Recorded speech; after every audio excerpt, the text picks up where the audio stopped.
Books can be a super important tool in changing yourself and overcoming social anxiety. And in this video, I want to share with you one of the most important books that I read. So the book that I'm talking about is Psycho-Cybernetics by Dr. Maxwell Maltz. And you may have heard the quote from Dr. Maltz where he said, "Living with anxiety is like driving with the handbrake on." And I absolutely love that quote, and it hit me really hard when I was going through the struggles early in my 30s. It felt like a really accurate description of how I was living. I've recently been revisiting this book as an audiobook, and it struck me again what an excellent resource it is. And the main gist of this book is talking about the self-concept, which is basically your self-image or what you think of yourself. And there's something which has struck me again and again on coaching calls. And it is this idea of an identity gap. In most social anxiety sufferers, there's a huge gap between the way they are perceived by other people and by me as their coach, and the way they perceive themselves. And their self-concept is usually based on a lot of past events. And because of the way the brain works, we have a bias towards negativity. So they base a lot of their self-concept on past mistakes and failures. And I'm talking about things going right back to kindergarten and elementary school. So if they were the slowest in class to answer a maths question,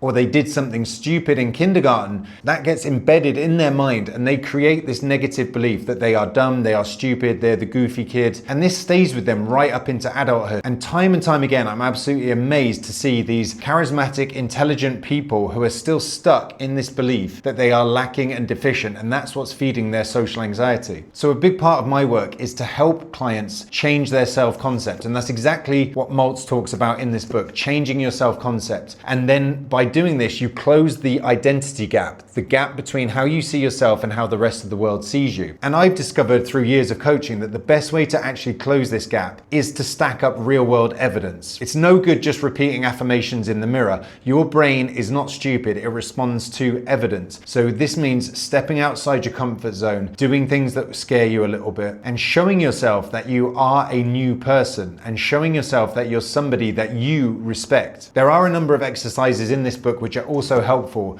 to try and rewrite your inner beliefs. And I found those very helpful, but nothing is as helpful as going out into the real world, stacking up these bricks of evidence by doing difficult things and growing in self-confidence. And as your confidence grows, so does your self-concept. So if you haven't come across this, I do recommend picking up a copy of Psycho-Cybernetics by Dr. Maxwell Maltz. It was instrumental in my own personal development and in my journey to overcoming social anxiety. And if you feel you may be suffering from this identity gap and need to upgrade your self-concept so you can be more socially confident and live a happier life, then by all means, go ahead and click the link below this video and we can jump on a free call to discuss where you're at and where you would like to get to.